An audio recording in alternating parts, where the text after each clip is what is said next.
Hello, my devilish darlings and my lovely little witchlings. This is Misanthropy here from spellsofmagic.com. This is my new and approved magic corner, and today we're going to be going over some urban legends. Now, this particular one is a local legend from here in West Virginia where I live. I would like to actually turn this into like a little mini series on the channel here, just as something fun to do for October and everything, since the seasons have changed and Halloween's coming up, and it just seemed like the perfect time to really do this sort of little series here on the site.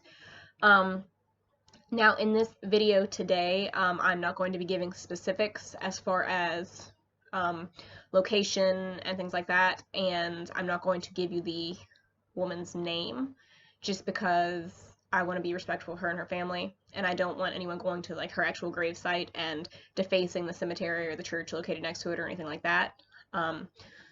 So this story is called The Witch's Grave. It's an urban legend from the Mannington area. Again, I'm not giving you specifics of, the actual area because I don't want anybody going there and like messing with anything. As the story goes, this woman was tried and convicted of witchcraft. She was then boiled alive, which is awful. That's terrible for anyone to go through that. And then she was buried with her tombstone facing sunset instead of sunrise, and it was kind of their way of condemning her both in life and death. And they then supposedly carved steps leading down to hell on her tombstone.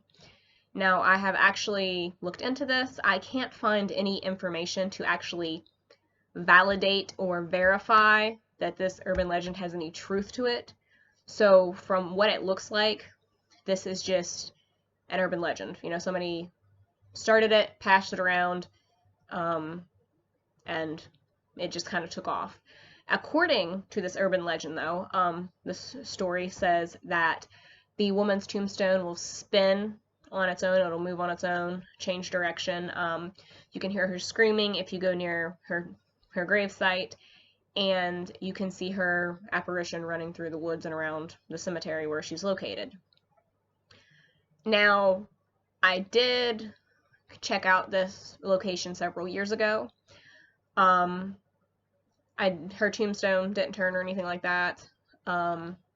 Her tombstone did appear to have what looked like gates or something carved onto it, but you couldn't really tell just because the tombstone was so old and weathered that like a lot of the design and etchings had like worn away. Didn't see her apparition or anything like that. Didn't hear any screaming. There were these odd little yellow-green balls of light about quarter-sized that would pop up in the woods, like across from where her grave was, and they would pop up like a little flashlight turning on and off and then just disappear and come back. There wasn't any sound of like crushing leaves or twigs or anything like that, so I don't think it was animals or people. And it was too late in the year to be fireflies. Now, in my area, fireflies are usually gone by end of September, beginning of October.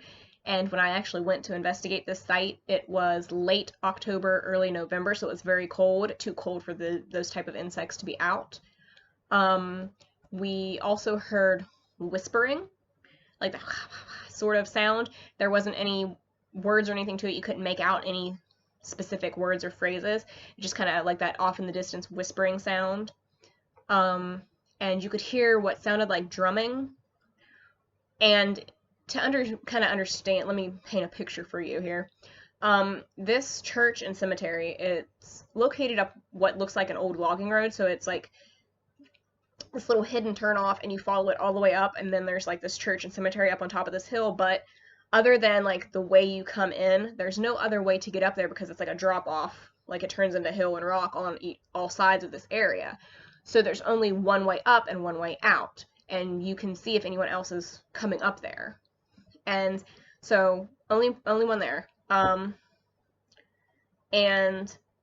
we heard the whispering, saw the little orbs, heard the what sounded like drumming, and took a couple pictures. I have to see if I can find them and maybe add them either on the site or here somewhere. And over a lot of the tombstones, it looks like orbs, and it's only over certain sections of the cemetery. So again, there's no evidence to prove that this legend actually happened. I can't find anything to verify it. So again, I think it's just like a local legend that someone started and it took off, and it's kind of like a thing now. But I did visit the cemetery. I don't believe that this woman's spirit is there. At least not from what I experienced. Is there something there? Possibly. There's like just little odd things that occurred, but nothing that was like really in your face paranormal. So if there's anything there, it's probably residual, maybe something from just all of the people buried there, or, you know, something of that nature, but I don't think it's anything that would hurt anyone. You know, I never got that feeling that it was anything malicious. You know, it was just, you know, spiritual energy, if you will. The usual feeling you get from a cemetery. But that is the story of the witch's grave and my experience with that investigation. If you have any that you would like to share with me, you know, any local legends that you know of, any haunted object stories or anything like that, please share them in the comments below. And as always, stay magical.